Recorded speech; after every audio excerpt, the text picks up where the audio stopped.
Om Swastiastu, selamat pagi, salam sejahtera buat kita semua. Semoga anak-anak berada dalam lindungan Tuhan Yang Maha Esa, Ida Sang Yang Widiwasa, dan selalu sehat adanya. Nah, sebelum kita mulai dengan atau melanjutkan dengan pembelajaran yang berikutnya, pada pertemuan kali ini, Ibu ingin menyampaikan terlebih dahulu beberapa hal yang sangat penting.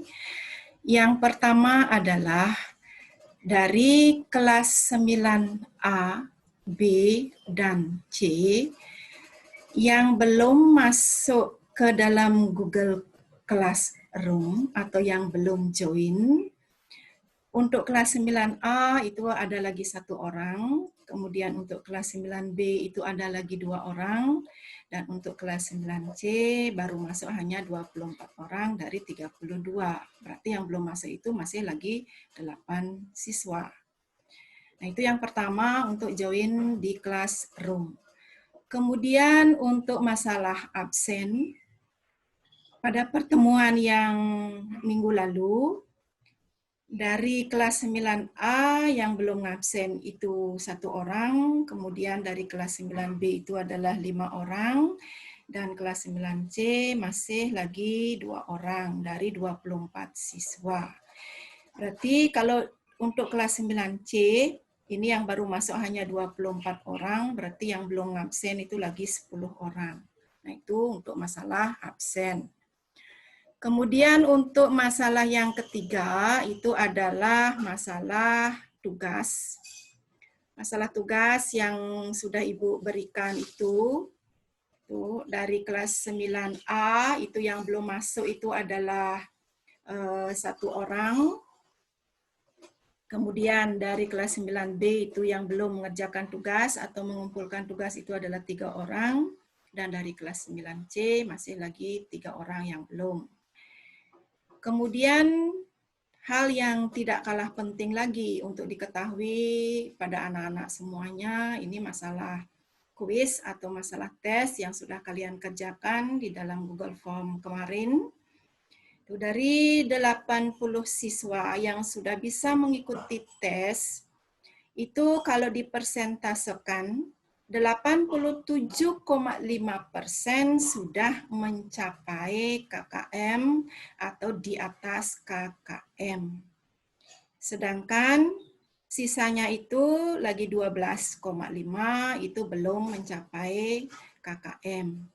Nah, tentu anak-anak yang belum mencapai KKM ini tentu bertanya apa yang saya harus lakukan, kan begitu. Nah, sekarang ini adalah awal atau tes yang pertama. Nanti tunggu lagi tes-tes berikutnya, mudah-mudahan berpegang teguh atau bertitik tolak dari hasil tes yang pertama, anak-anak bisa mempersiapkan diri lebih banyak lagi, mempersiapkan diri lebih semangat lagi untuk mengikuti proses pembelajaran. Artinya anak-anak belajar lebih dulu sebelum anak-anak mau mengikuti proses pembelajaran daring ini atau proses pembelajaran dari Ibu belajar dulu. Nanti silakan simak apa yang Ibu sampaikan itu, dicocokkan, dibuka kembali memori yang sudah anak-anak simpan, sehingga apa yang belum anak-anak pahami setelah Ibu jelaskan itu bisa lebih mengerti lagi. Sehingga pada nantinya setiap akhir daripada proses pembelajaran, anak-anak bisa menyelesaikan soal-soal yang Ibu berikan, sehingga anak-anak mencapai nilai tuntas. Nah, itu untuk masalah tes. Nah, sekarang untuk mengingatkan materi yang sudah Ibu berikan pada waktu minggu yang lalu, itu ada pembelahan selnya, ada fase-fasenya. Sekarang Ibu minta anak-anak menyiapkan kertas lengkap dengan pulpennya. Sudah itu silahkan Ibu berikan motivasi dulu untuk membangkitkan semangat dengan memberikan 5 buah pertanyaan. Satu persatu dari pertanyaan ini silahkan kalian jawab. Nanti setelah anak-anak selesai menjawab, akan Ibu umumkan, akan Ibu beritahukan jawabannya, silakan anak-anak koreksi. koreksi apakah jawaban saya itu sudah benar atau tidak. Kalau belum benar, bagaimana langkah selanjutnya? Itu silakan nanti anak-anak punya inisiatif. Siapkan kertasnya, siapkan pulpen, siap dengan pertanyaan yang pertama. Dengarkan soalnya baik-baik. Dah, soal yang pertama. Pembelahan secara mitosis. Ibu ulangi, pembelahan sel secara mitosis terjadi pada sel apa? Silakan ditulis. Berpikir dulu sejenak. Kemudian, Ibu lanjutkan dengan pertanyaan yang kedua. Sebutkan salah satu alasan. Ibu ulangi, sebutkan salah satu alasan mengapa sel mengalami proses pembelahan. Silakan jawaban ditulis. Bisa dilanjutkan? Pertanyaan yang ketiga. Kromosom berjejer pada bidang pembelahan. Ibu ulangi, kromosom berjejer pada bidang-bidang pembelahan. Merupakan ciri atau karakteristik dari fase pembelahan apa? Ibu ulangi pertanyaannya. Kromosom berjejer pada bidang-bidang pembelahan merupakan suatu ciri atau karakter dari fase pembelahan sel atau fase atau termasuk fase pembelahan sel apa dari fase pembelahan sel. Silakan ditulis. Pertanyaan yang keempat. Sel anakan yang terbentuk pada pembelahan mitosis adalah berjumlah titik-titik. Atau berapakah jumlah sel anakan yang terbentuk melalui proses pembelahan secara mitosis. Dan pertanyaan yang terakhir. Pembelahan sel secara meiosis disebut juga dengan pembelahan titik-titik. Pembelahan sel secara meiosis disebut juga dengan pembelahan titik-titik. Nah, sekarang 5 soal sudah Ibu berikan. Jawabannya silahkan dicocokkan. Jawaban yang pertama itu adalah mitosis. Jawaban yang kedua itu adalah kalau yang membuat pertumbuhan betul, kalau yang membuat perbaikan betul, kalau yang membuat reproduksi juga betul. Kemudian jawaban yang ketiga, fase metafase. Selain daripada itu, anak-anak belum tepat. Kemudian yang keempat adalah berjumlah 2 buah. Dan yang terakhir adalah pembelahan reduksi. Dari jawaban yang sudah Ibu sampaikan, dari kelima soal yang sudah anak-anak jawab, bagaimana? Ada yang dapat nilai 100? Mudah-mudahan semuanya dapat nilai 100. Kalau belum, silahkan nanti. Pokoknya bagaimana santai saja, jangan tegang-tegang. Ya. Nah, sekarang kita lanjutkan dengan materi berikutnya. Yaitu struktur dan fungsi organ reproduksi pada laki-laki.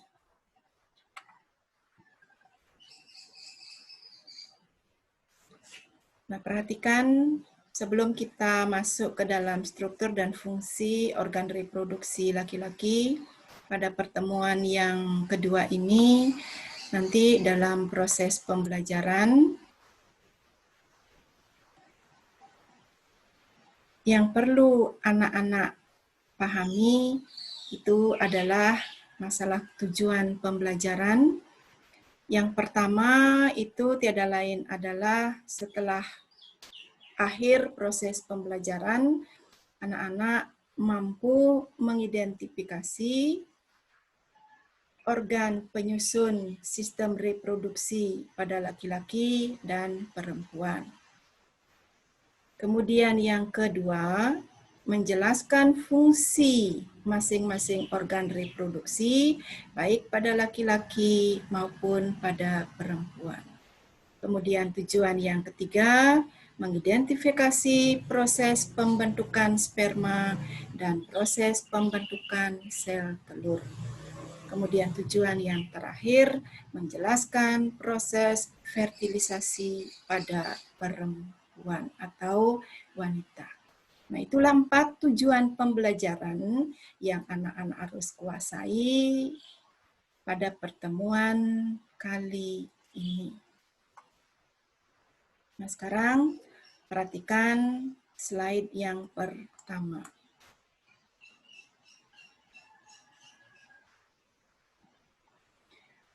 Organ reproduksi pada laki-laki itu dibedakan atau terdiri dari organ reproduksi luar,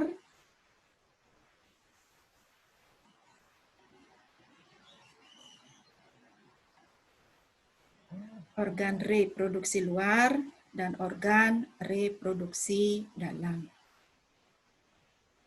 Dari organ-organ reproduksi yang anak-anak amati pada gambar organ reproduksi, inilah organ reproduksi pada laki-laki. Tentu anak-anak laki-laki sekarang mulailah kalian mengenal. Silahkan diamati dengan sebaik-baiknya apa yang saya punya. Kan itu pertanyaannya anak-anak, ini khusus untuk anak laki-laki. Kalau yang perempuan, silahkan diamati gambar yang sudah Ibu sajikan. Nanti apa namanya, itu bisa anak-anak mulai lihat. Nah itu, kita akan singgung satu per satu, yaitu ada organ reproduksi luar. Nah, dari organ-organ ini, manakah yang termasuk ke dalam organ reproduksi luar?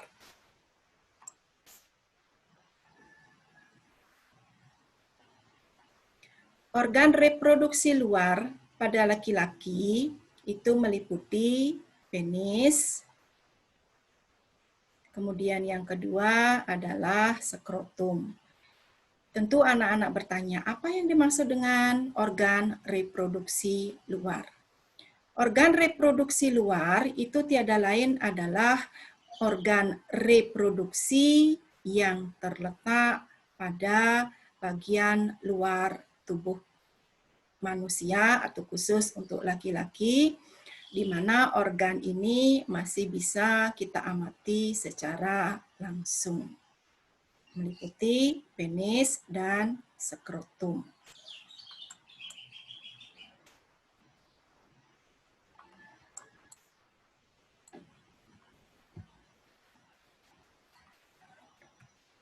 Nah, kita akan bahas satu persatu mengenai organ reproduksi luar.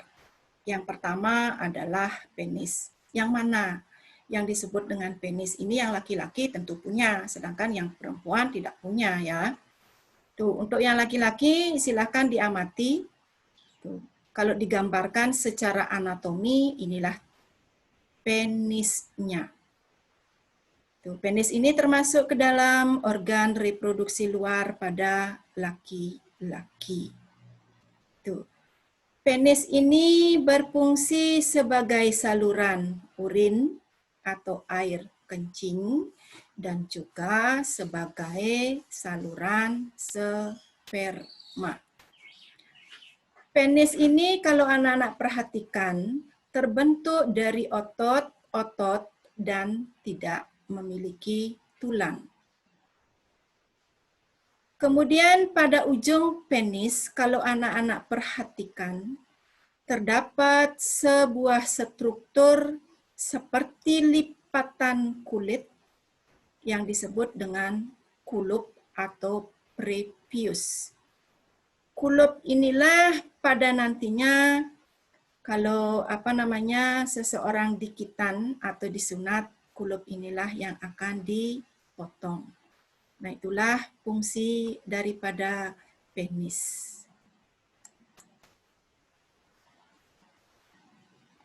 Organ reproduksi luar pada laki-laki yang kedua itu adalah skrotum. Mana skrotumnya? Nah, kalau anak-anak perhatikan pada gambar, pada layar, skrotum itu, nah ini yang Ibu tunjuk ini, nah ini, skrotum itu tiada lain adalah sebuah kantong yang berfungsi untuk menjaga suhu testis agar sesuai untuk produksi sperma. Artinya skrotum atau pelindung daripada testis ini berfungsi untuk menjaga suhu daripada testis supaya testisnya mampu memproduksi sperma. Berapakah suhu yang harus dimiliki testis untuk memproduksi sperma? Suhu optimalnya pada manusia itu adalah 34 derajat Celcius. Nah, sekarang bagaimanakah caranya agar suhu pada testis ini dalam keadaan optimal atau 34 derajat Celcius? Skrotum mempunyai kemampuan untuk mengerut dan melonggar sehingga testis dapat bergerak mendekati atau menjauhi tubuh. Nah, itu fungsi daripada skrotum.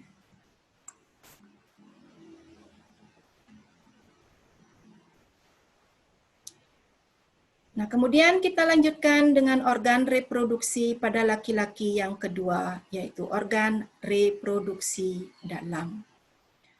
Organ reproduksi dalam pada laki-laki itu terdiri dari yang pertama adalah testis, kemudian yang kedua adalah saluran sperma, dan yang ketiga adalah kelenjar kelamin. Apa yang dimaksud dengan organ reproduksi dalam? Organ reproduksi dalam itu tiada lain adalah merupakan organ reproduksi yang terletak pada bagian dalam tubuh dan tidak dapat dilihat secara langsung. Kita tidak bisa melihat testis. Kita tidak bisa melihat saluran sperma. Kita juga tidak bisa melihat kelenjar kelamin. Nah, itulah sehingga testis, saluran sperma, dan kelenjar kelamin termasuk ke dalam organ reproduksi dalam pada laki-laki. Bagaimana anak-anak? Masih semangat? Nah, perhatikan organ reproduksi dalam yang pertama, yaitu testis. Testis. Bagaimanakah ciri-cirinya? Atau berapa jumlahnya? Yang tahu jawabannya adalah yang laki-laki. Coba dihitung anak-anak. Yang laki-laki yang punya testis, silakan berapa jumlah testisnya biar tahu. Nanti anak-anak punya testis tidak tahu jumlahnya. Jadi silakan dihitung. Testis itu bentuknya bulat, jumlahnya 2 buah. Terletak di dalam skrotum, ini testisnya, bentuknya bulat. Tuh. Kalau dihitung, ini bukan 1, jumlahnya 2. Tuh. Apa fungsi daripada testis yang anak punya? Testis itu berfungsi tiada lain adalah untuk menghasilkan sperma dan hormon testosteron. Ibu ulangi, testis berfungsi untuk menghasilkan sperma dan hormon testosteron. Apa fungsi? Tentu anak-anak bertanya, apa fungsi daripada hormon testosteron yang dihasilkan oleh testis?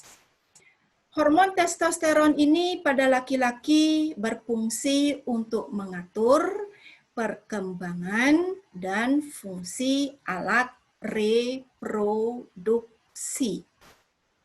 Ibu ulangi, hormon testosteron berfungsi untuk mengatur perkembangan dan fungsi alat reproduksi.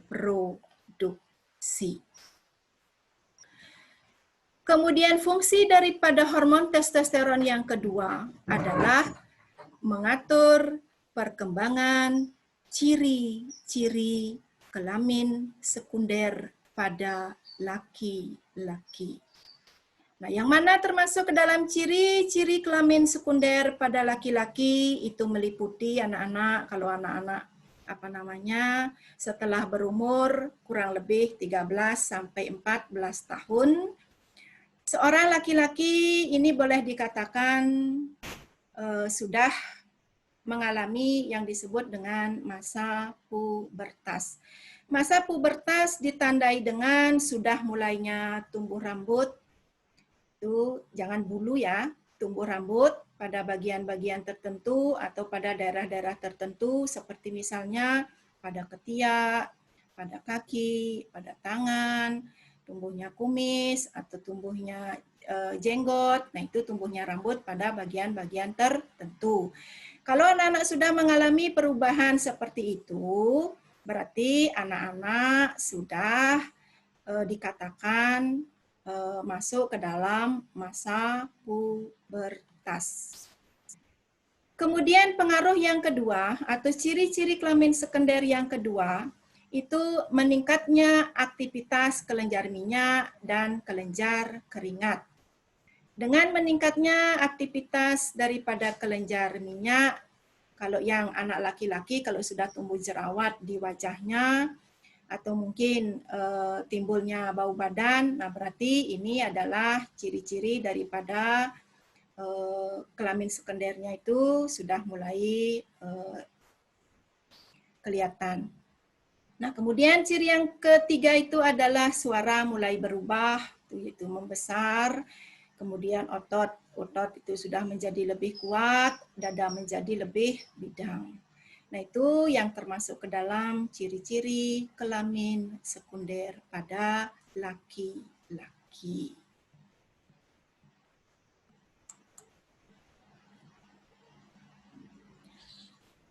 Kita lanjut dengan organ reproduksi dalam yang kedua, yaitu saluran sperma. Saluran sperma ini meliputi, anak-anak lihat, ada pars deferens. Ini adalah pars deferensnya. Kemudian ada uretra dan ada epididymis. 3 buah saluran ini yang pada nantinya akan berfungsi untuk menyalurkan sperma yang dihasilkan di dalam testis menuju ke uretra untuk dikeluarkan. Nah, sekarang lihat gambar, silakan anak-anak perhatikan dengan sebaik-baiknya. Kita mulai dari saluran yang pertama, yaitu epididymis. Apa itu epididymis? Epididymis itu tiada lain, kalau anak-anak perhatikan, ini berada dekat dengan testis atau di atas testis. Itu merupakan saluran yang keluar dari testis, di mana epididymis ini berfungsi untuk menyimpan sementara sperma yang dihasilkan oleh tubulus seminiferus pada testis. Itu adalah fungsi daripada epididymis. Ibu ulangi, epididymis adalah saluran yang keluar dari testis yang berfungsi untuk menyimpan sperma untuk sementara waktu sebelum dikeluarkan melalui uretra pada saat terjadinya ejakulasi. Tuh. Nah, sekarang saluran yang kedua yaitu pars deferens. Pars deferens ini merupakan saluran panjang lanjutan daripada epididymis. Kalau anak-anak lihat, ini adalah saluran pars deferensnya. Pars deferens ini menghubungkan epididymis dengan uretra. Pars deferens menghubungkan epididymis dengan uretra. Pars deferens atau saluran penghubung antara epididymis dan uretra ini berfungsi sebagai saluran yang dilalui oleh sperma menuju ke uretra.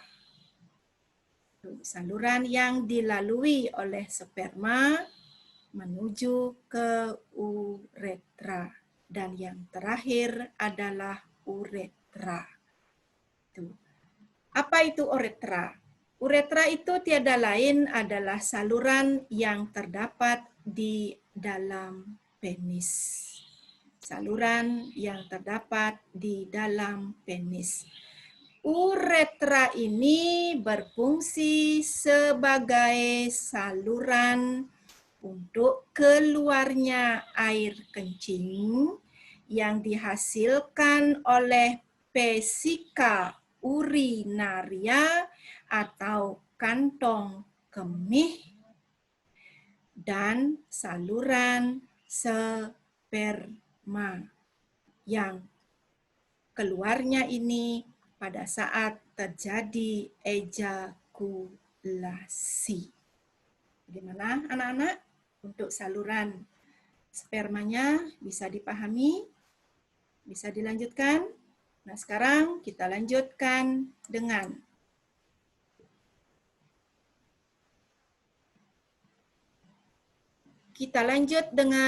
organ reproduksi dalam pada laki-laki. Apa yang termasuk ke dalam organ reproduksi dalam pada laki-laki? Itu tiada lain adalah kelenjar kelamin. Ya, organ reproduksi dalam berikutnya adalah kelenjar kelamin. Kelenjar kelamin ini berfungsi untuk memproduksi getah atau cairan yang nantinya bercampur dengan sel sperma menjadi suatu cairan yang disebut dengan cairan mani atau semen. Jangan semen anak-anak, ya berbeda, jangan semen, tulisannya hampir sama, tetapi yang dimaksud itu adalah cairan mani atau semen. Berarti itulah fungsi daripada ketiga kelenjar kelamin. Nah, yang mana yang termasuk ke dalam kelenjar kelamin? Kelenjar kelamin itu ada 3 macam. Yang pertama adalah vesicula seminalis. Vesicula seminalis ini kalau kita perhatikan dilihat dari segi letaknya atau tempatnya, dia terletak di belakang daripada vesicula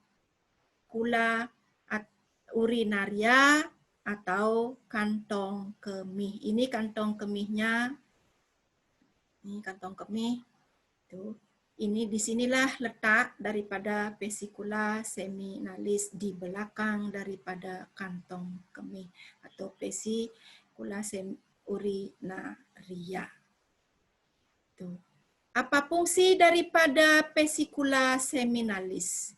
Vesicula seminalis ini berfungsi menghasilkan suatu zat yang bersifat basa, berfungsi untuk menghasilkan suatu zat yang bersifat basa, di mana zat ini berfungsi untuk perkembangan daripada sperma itu sendiri. Berarti sperma berkembang juga dipengaruhi oleh zat yang dihasilkan oleh vesikula seminalis. Kemudian kelenjar kelamin yang kedua adalah kelenjar prostat. Nih, kelenjar prostat. Kelenjar prostat itu letaknya di bawah daripada kantong kemih atau vesikula urinaria. Itu letak daripada kelenjar prostat. Nih kalau anak-anak lihat, ini udah Ibu tunjukkan. Inilah kelenjar prostatnya. Nah, apa pengaruhnya kelenjar prostat terhadap reproduksi pada laki-laki? Kelenjar prostat ini berfungsi untuk menghasilkan suatu cairan yang bersifat asam. Kalau tadi vesikula seminalis menghasilkan suatu cairan yang bersifat basa yang mempengaruhi proses perkembangan sperma. Kalau sekarang kelenjar prostat berfungsi untuk menghasilkan suatu cairan yang bersifat asam, di mana cairan semen yang merupakan campuran dari sperma dengan cairan-cairan yang dihasilkan oleh ketiga kelenjar saluran kelamin ini, itu 2/3-nya itu penyusunnya adalah cairan yang dihasilkan oleh kelenjar prostat. 2/3 dari cairan semen atau air mani itu adalah produksi dari kelenjar prostat. Itu untuk fungsi daripada kelenjar prostat. Di mana cairan ini nanti pada akhirnya akan bercampur dengan cairan sperma yang disebut dengan cairan mani atau semen. Nah, kemudian kelenjar yang terakhir adalah kelenjar Cowper atau sering disebut juga dengan kelenjar bulbourethra. Di manakah letak daripada kelenjar Cowper atau kelenjar bulbourethra ini? Letak daripada kelenjar Cowper atau kelenjar bulbourethra ini adalah terletak di bawah kelenjar prostat. Kita naik lagi, ini kelenjar prostatnya. Inilah kelenjar Cowper atau kelenjar bulbourethra. Kelenjar Cowper ini berfungsi untuk menghasilkan cairan atau lendir yang bersifat basa.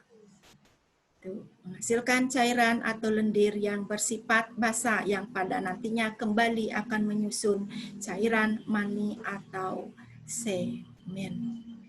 Nah, itulah fungsi daripada ketiga kelenjar kelamin pada organ reproduksi laki-laki.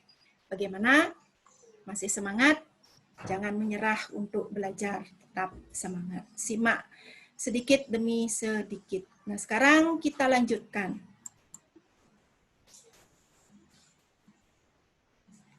Kita lanjut ke organ reproduksi pada perempuan atau wanita. Terdiri dari apa saja?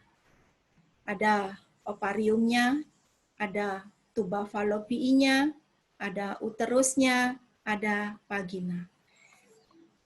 Dari organ-organ ini kita bedakan menjadi dua, yaitu organ reproduksi luar dan organ reproduksi dalam. Sama seperti organ reproduksi pada laki-laki.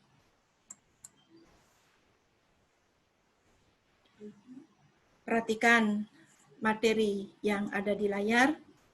Organ reproduksi luar itu terdiri dari pulpa. Organ reproduksi luar, organ yang terletak pada bagian luar tubuh dan dapat kita amati secara langsung. Itu meliputi pulpa. Apa yang dimaksud dengan pulpa? Pulpa tiada lain adalah celah paling luar yang dibatasi oleh sepasang bibir atau labium. Pada pulpa inilah bermuara dua buah saluran, yaitu saluran air kencing dan saluran reproduksi. Berarti untuk yang perempuan atau yang wanita, air kencingnya dan hasil reproduksinya ini keluarlah melalui pulpa. Itu fungsi daripada pulpa. Nah, kemudian kita lanjut dengan organ reproduksi dalam.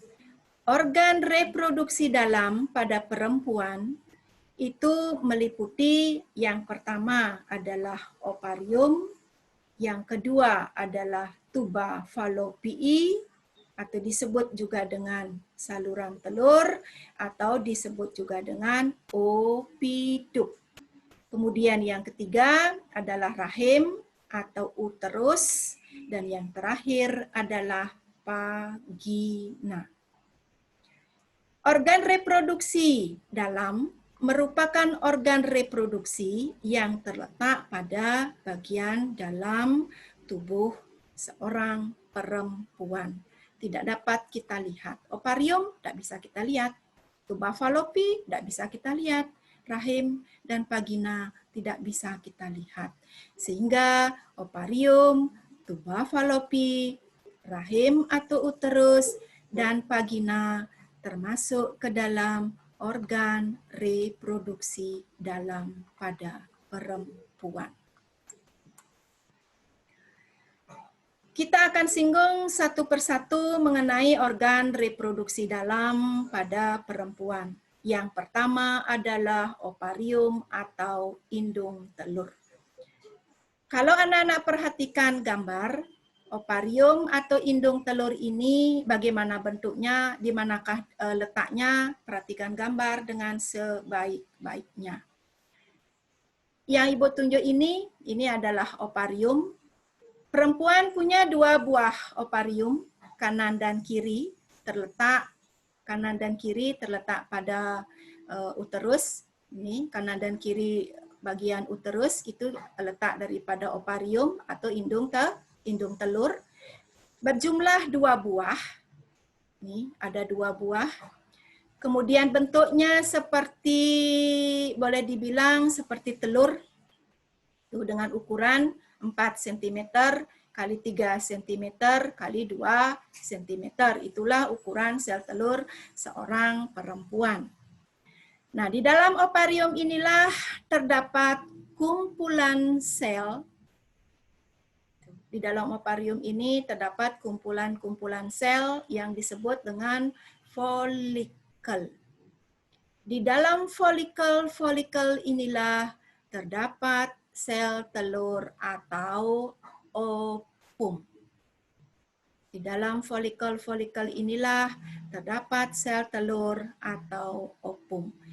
Ovum atau sel telur ini berkembang di dalam folikel daripada ovarium. Itu berarti ovarium atau indung telur ini berfungsi untuk menghasilkan ovum atau sel telur. Itu fungsi daripada ovarium. Kita lanjut. Organ reproduksi dalam yang kedua adalah tuba falopii atau sering disebut juga dengan opiduk atau sering disebut juga dengan saluran telur. Nanti kalau anak-anak mengerjakan soal tidak ada opiduk, pilih tuba falopii, tidak ada tuba falopii, pilih saluran telur, itu sama anak-anak satu organ namanya 3. Yang mana saluran telur? Anak-anak perhatikan gambar. Inilah saluran telurnya. Berapa kita punya saluran telur? Kita punya 2 buah saluran telur. Itu. Ya, jumlahnya 2 buah. Kemudian ukurannya kurang lebih 10 cm. Tuh. Opiduk atau saluran telur, nih gambarnya, ini berakhir pada suatu bagian, ini yang boleh dibilang agak membesar, ini disebut dengan corong, berakhir dalam struktur yang berbentuk corong yang disebut dengan infundibulum. Infundibulum ini berakhir dengan bagian seperti tangan yang bisa menangkap. Inilah yang disebut dengan fimbre. Ditutupi infundibulum ini, ditutupi oleh bagian yang disebut dengan fimbre. Apa fungsi daripada fimbre pada saluran telur atau opiduk? Tiada lain, berfungsi untuk menangkap sel telur pada saat terjadi ovulasi. Apa itu ovulasi? Nanti lagi sebentar kita akan bahas. Nah, sekarang itu fungsi daripada fimbre yang merupakan kelanjutan daripada saluran telur. Saluran telur itu sendiri berfungsi untuk membawa sel telur yang dihasilkan di dalam ovarium untuk dibawa menuju ke rahim atau uterus. Itu fungsi daripada opiduk atau saluran telur atau tuba falopii. Nah, di dalam saluran telur atau opiduk inilah tempat terjadinya proses fertilisasi atau pembuahan.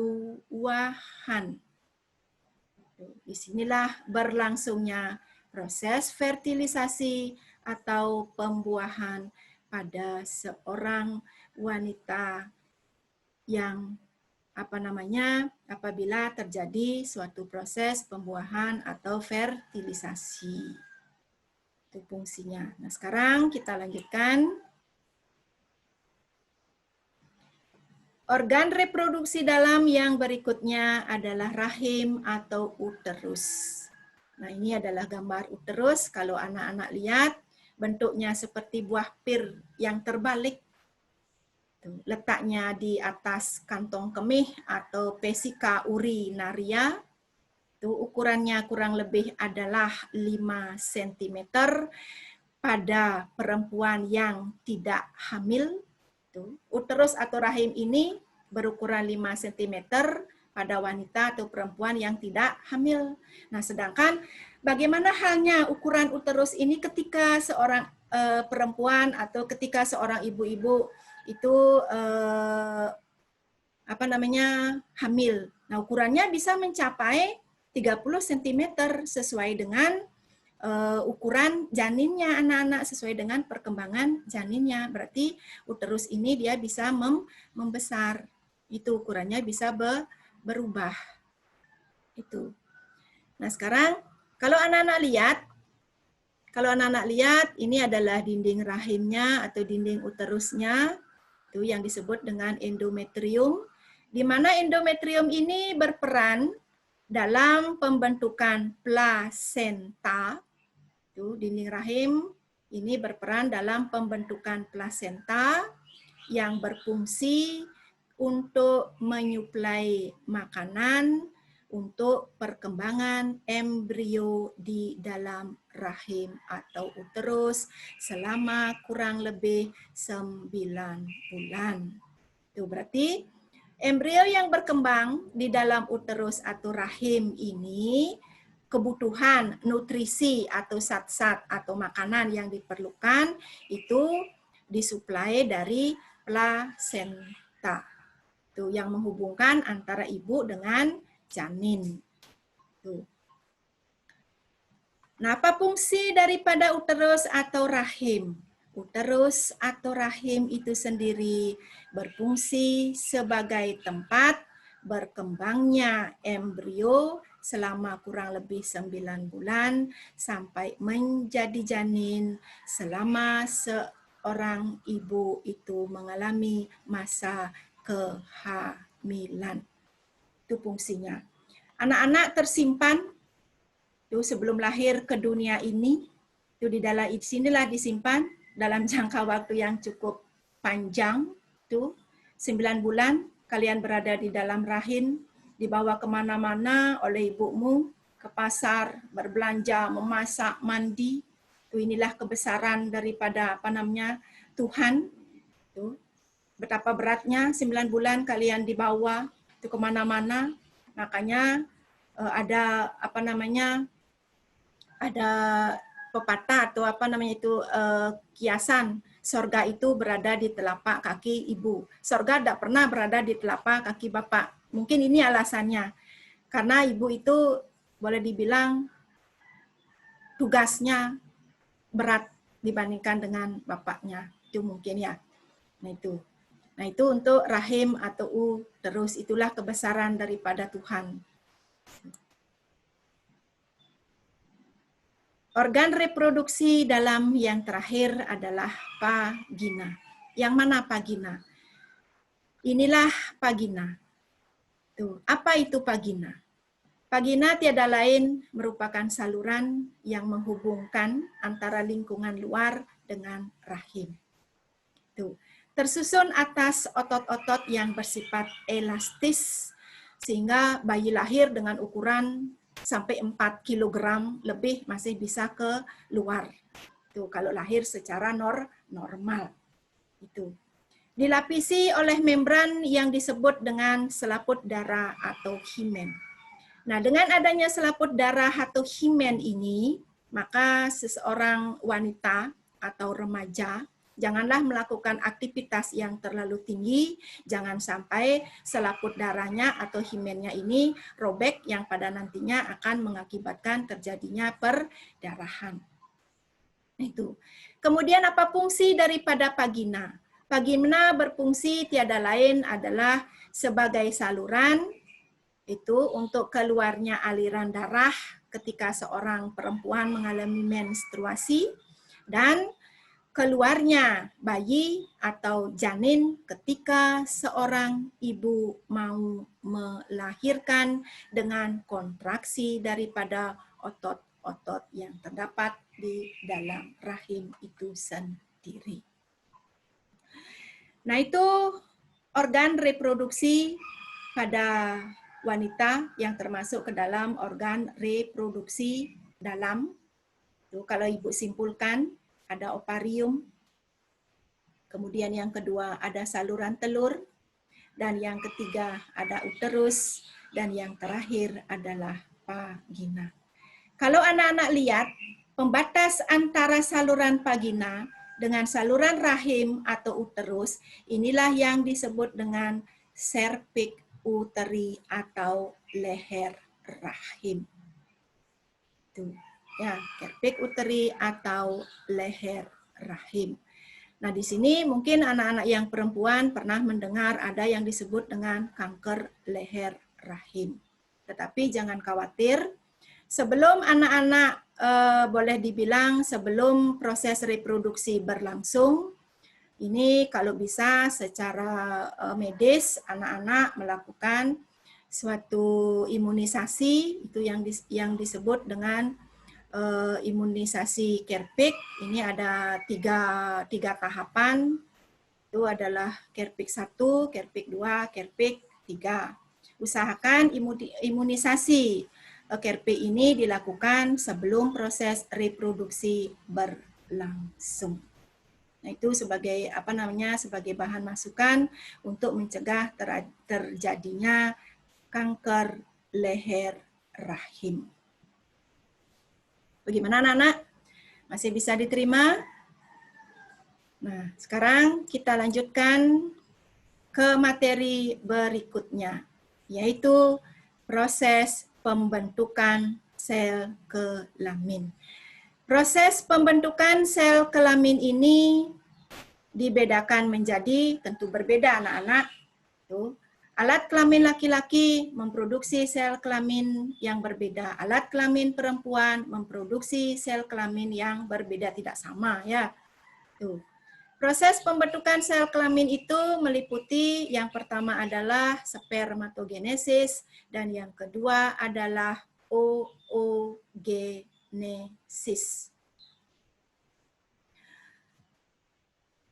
Apa yang dimaksud dengan spermatogenesis dan oogenesis? Lihatlah tayangan berikut ini. Perhatikan bagannya dengan baik. Spermatogenesis. Ibu pelan-pelan. Spermatogenesis atau proses pembentukan sel sperma.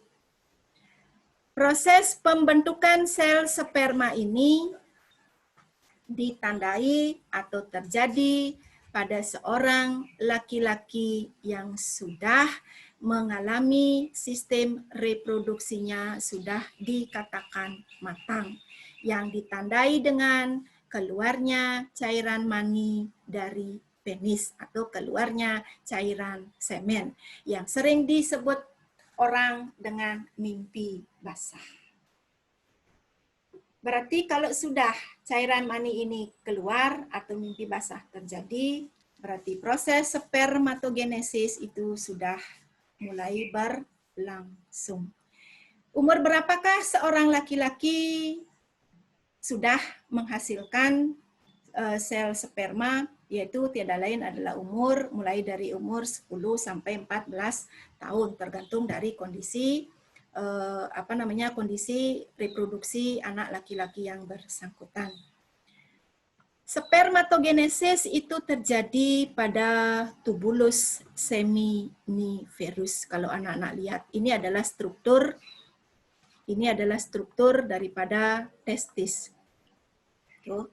Anak-anak masih ingat kan? Testis itu berfungsi untuk menghasilkan sperma. Pada bagian manakah dari testis itu yang berfungsi untuk menghasilkan atau memproduksi sel sperma? Sel sperma itu diproduksi di dalam tubulus seminiferus. Apa itu saluran tubulus seminiferus? Itu tiada lain adalah saluran yang berliku-liku yang menyusun daripada testis kita. Kalau kita lihat, nah inilah dia penampang melintang tubulus seminiferus. Kalau dibesarkan tubulus seminiferus ini, beginilah nampak gambarnya. Tuh, ya beginilah nampak gambarnya. Nah sekarang, bagaimanakah proses spermatogenesis itu sebenarnya berlangsung? Kalau anak-anak lihat di tayangan Ibu,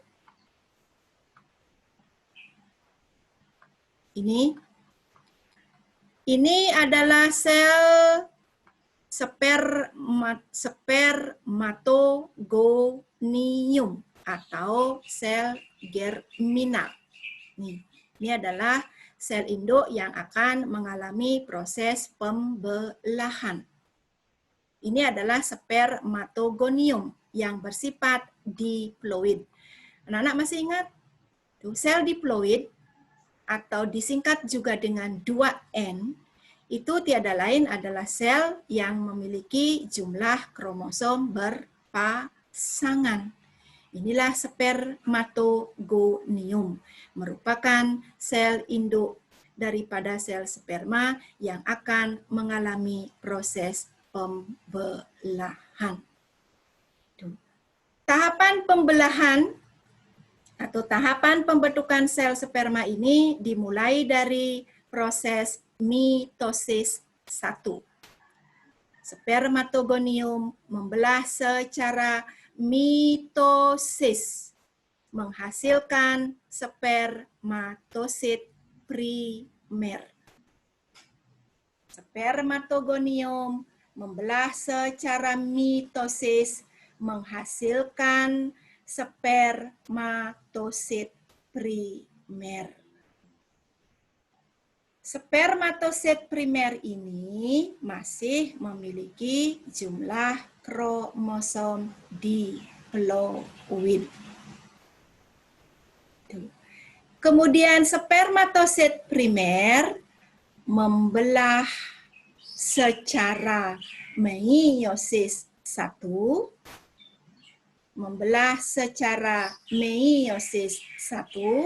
menghasilkan 2 buah spermatosit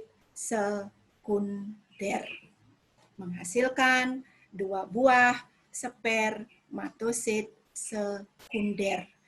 Di mana jumlah kromosom spermatosit sekunder adalah haploid atau N. Nah, kemudian spermatosit sekunder mengalami pembelahan secara meiosis 2. Mulai tahapan-tahapannya, tentu anak-anak masih ingat kan? Ada profasenya, ada anafasenya, ada metafasenya. Itu membelah secara meiosis 2, terbentuklah sel spermatid. Dari satu spermatosit sekunder mengalami pembelahan meiosis 2, terbentuklah spermatid. Terbentuk 4 spermatid yang bersifat haploid. Spermatid inilah yang akan berkembang menjadi spermatozoa atau sperma. Inilah gambar daripada sperma yang anak-anak laki-laki miliki ketika sudah boleh dikatakan mampu menghasilkan sperma. Bentuknya seperti kecebong, ada kepala, sudah itu ada ekornya. Yang ini yang akan berfungsi untuk bergerak menuju ke sel telur untuk mencapai sel telur pada saluran telur. Nah, itu proses pembentukan sperma pada laki-laki. Kalau ibu simpulkan, sel induknya berupa spermatogonium, membelah secara mitosis, menghasilkan spermatosit primer atau terbentuk spermatosit primer. Spermatosit primer mengalami pembelahan meiosis 1, terbentuk spermatosit sekunder. Spermatosit sekunder membelah lagi secara meiosis 2, menghasilkan sel spermatid. Sel spermatid berkembang, terbentuklah sel sperma, siap untuk membuahi sel telur. Bagaimana? Bisa diterima? Nah, sekarang kita lanjutkan dengan proses pembentukan sel kelamin yang kedua, yaitu oogenesis. Proses pembentukan sel telur. Proses pembentukan sel telur pada prinsipnya kalau anak-anak perhatikan gambar atau perhatikan bagannya adalah sebagai berikut. Ini adalah induk yang akan mengalami proses pembelahan. Kalau tadi pada spermatogenesis, induknya disebut dengan spermatogonium. Kalau pada oogenesis, induk sel yang akan mengalami pembelahan disebut dengan oogonium. Jumlah kromosomnya juga sama, yaitu 2N atau diploid. Sama seperti pembelahan atau pembentukan sel sperma. Oogonium mengalami pembelahan secara mitosis, itu menghasilkan sel yang disebut dengan oosit primer. Oogonium membelah secara mitosis, menghasilkan sel oosit primer. Jumlah kromosomnya 2N atau diploid. Oosit primer mengalami pembelahan secara meiosis 1 atau tahapan meiosis 1, terbentuk oosit sekunder dan sel polosit. Oosit sekunder mengalami proses pembelahan secara meiosis 2. Mengalami proses pembelahan secara meiosis 2, terbentuklah ootit dan sel polosit. Dah, bisa diterima? Sel ootit yang terbentuk dari proses meiosis 2 akan tumbuh dan berkembang menjadi opum atau sel telur. Tuh, Ibu ulangi lagi sekali, Ibu pelankan. Ya. Oogenesis ini sebenarnya dimulai ketika seorang anak itu masih dalam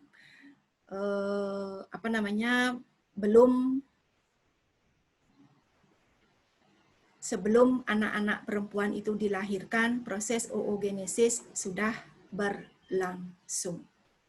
Tuh. Yang mana induk daripada sel telur atau opum yang dihasilkan itu disebut dengan oogonium. Oogonium mengalami proses pembelahan secara mitosis, terbentuklah sel oosit primer. Sel oosit primer ini membelah secara meiosis 1, menghasilkan oosit sekunder dan sel polosit. Oosit sekunder, dan sel polosit mengalami pembelahan secara meiosis 2, terbentuklah sel ootit dan sel polosit. Berarti oosit sekundernya ini membelah, menghasilkan ootit dan sel polosit. Sedangkan sel polositnya ini membelah, menghasilkan 2 buah sel polosit. Nah, yang mengalami perkembangan melalui meiosis 2 yaitu ootitnya saja, yaitu tumbuh dan berkembang menjadi opum atau sel telur. Proses oogenesis berlangsung sebelum anak perempuan dilahirkan. Ketika lahir sudah memiliki sel telur sebanyak 200.000 hingga 2 juta, lumayan banyak. Ya. Ketika masa pubertas, sel telurnya hanya dimiliki itu adalah 40.000 dan hanya berkembang sempurna itu adalah hanya 400. Di mana dari 400 ini akan berkembang setiap siklus menstruasi atau reproduksinya hanya 1 sel telur yang berkembang. Bagaimana? Masih semangat dan bisa dipahami? Kita lanjut dengan materi yang terakhir.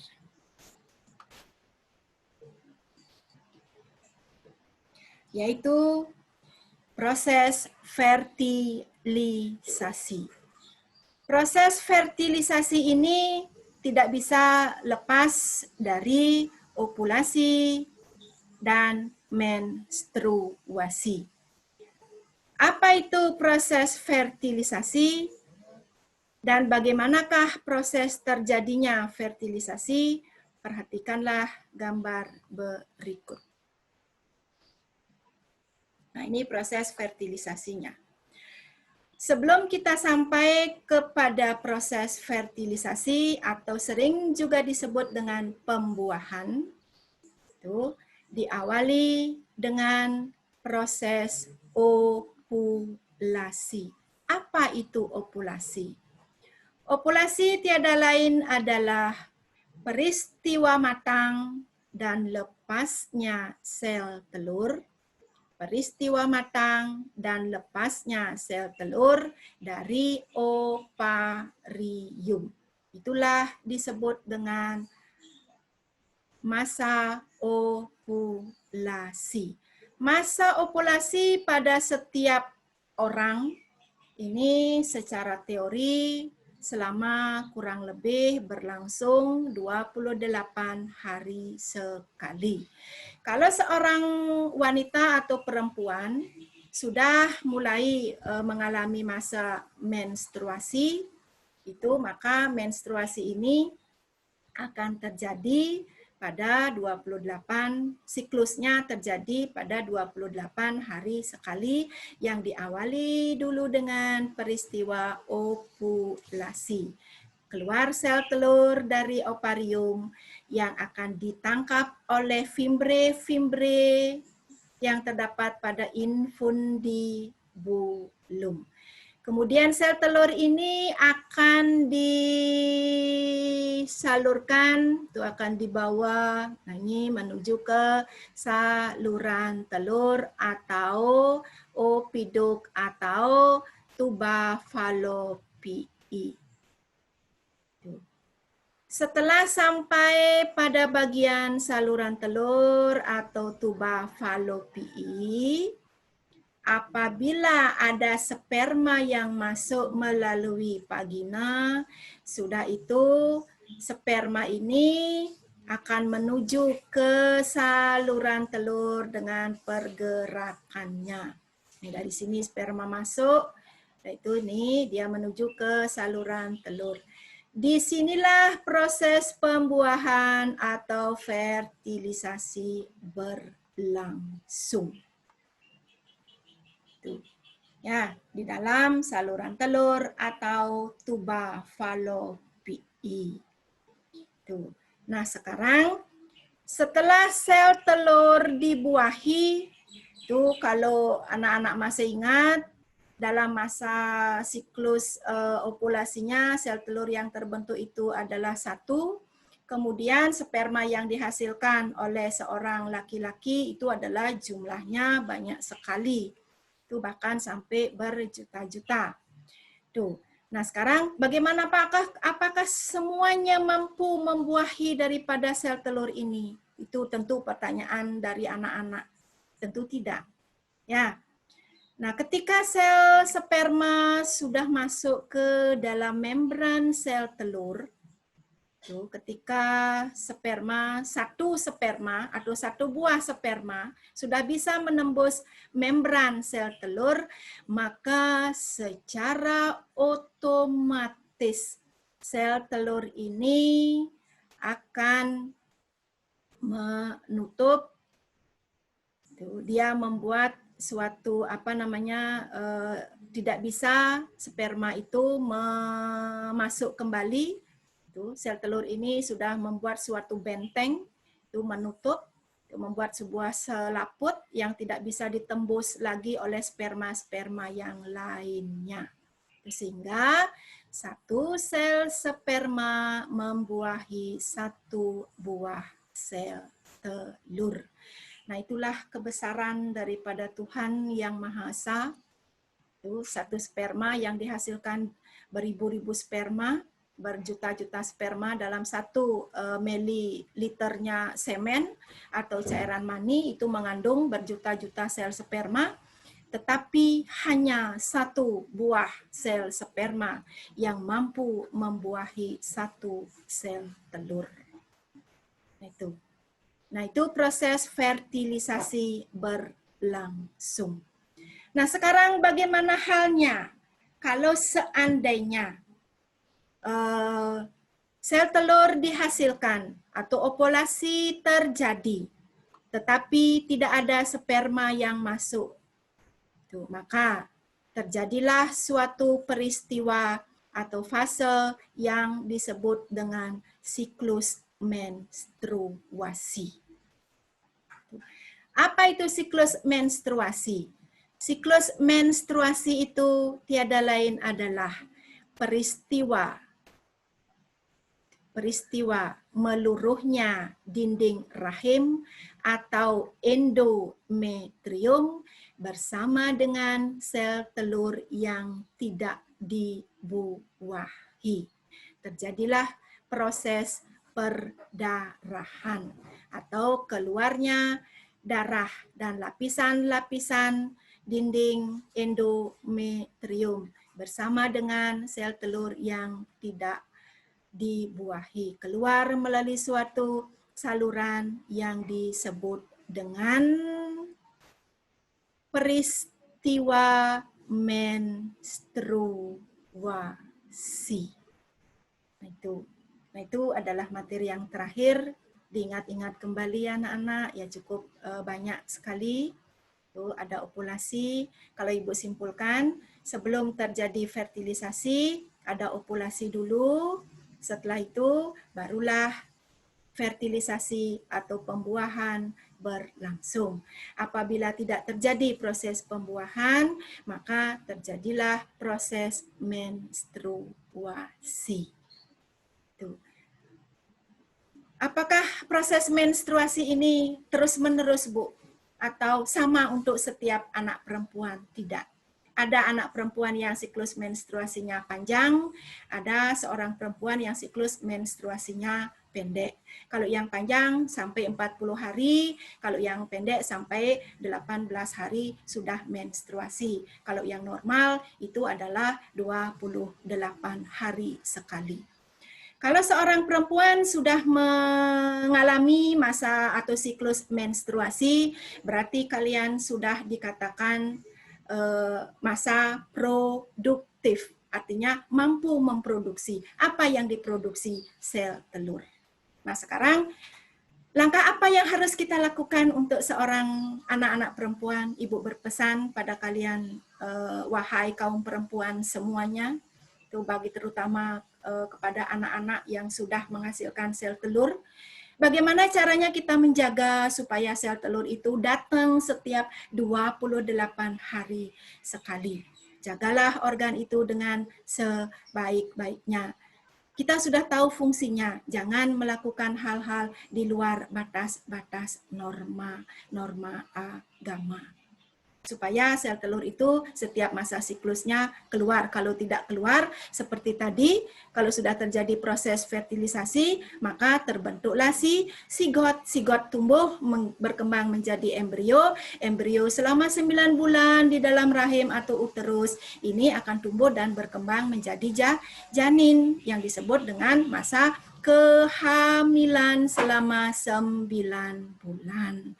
Supaya anak-anak tidak mengalami masa kehamilan ini pada masa usia sekolah, baik-baiklah membawa sel telurnya supaya keluar setiap 28 hari sekali. Tuh.